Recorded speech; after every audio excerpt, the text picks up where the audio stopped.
Recevons Anissa Araou. Bonjour Anissa. Bonjour Nadia. Comment allez-vous? Ça va bien.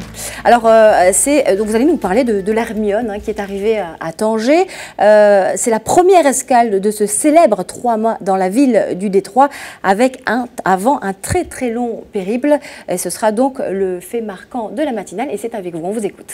Alors j'espère que vous n'avez pas le mal de mer. Je vais vous emmener sur ce bateau. Vous l'avez? Vous avez le mal de mer? J'avoue, oui, un petit peu. Alors c'est la première escale du navire à Tanger pour ce voyage au long cours à destination de la Méditerranée. L'Hermione a atteint les côtes du Maroc mercredi 7 mars après 10 jours de navigation. Donc un repos bien mérité pour des marins très éprouvés par le mauvais temps. Il faut dire que l'équipage a dû affronter la tempête Emma avec des vents de force 8 à 10, des vagues déferlantes de plus de 10 mètres. Alors c'est une première selon le commandant du navire. D'accord. Est-ce que vous pouvez nous dire, Anissa, comment s'est déroulé le trajet, plutôt un peu mouvementé, je crois, pour l'équipage cette année? Vous voyez juste, les conditions météo ont d'abord été favorables et ont permis au bateau de sortir rapidement du golfe de Gascogne, redouté en hiver, grâce à des vents d'est générés par le fameux Moscou-Paris dont je vous ai parlé la semaine dernière et qui a glacé l'ensemble de l'Europe. Alors, à plusieurs reprises, l'ensemble des 80 membres de l'équipage a dû être mobilisé sur le pont pour manœuvrer gréement et les voiles en toute sécurité.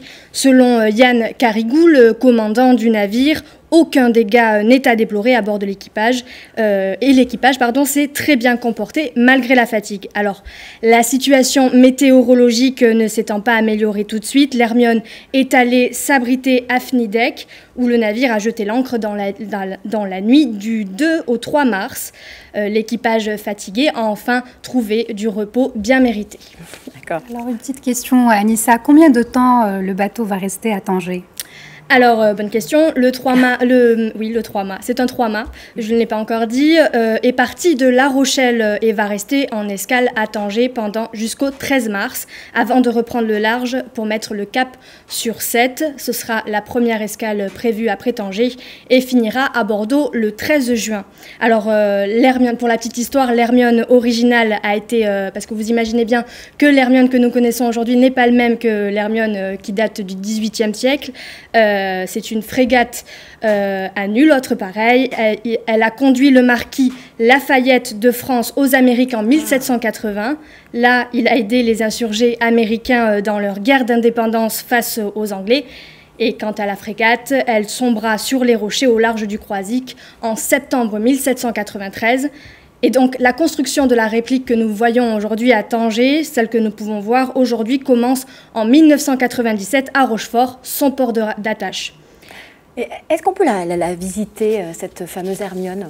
Alors oui, bien sûr, elle est ouverte au public. Alors, chaque escale donne l'opportunité aux gabiers en herbe de faire visiter la frégate au grand public. Ils vont à la rencontre des visiteurs et prennent part à des échanges, à des animations, leur permettant de partager et d'enrichir leur expérience. Le voyage 2018 s'appelle Libre Ensemble de l'Atlantique à la Méditerranée, en partenariat avec l'Organisation internationale de la francophonie.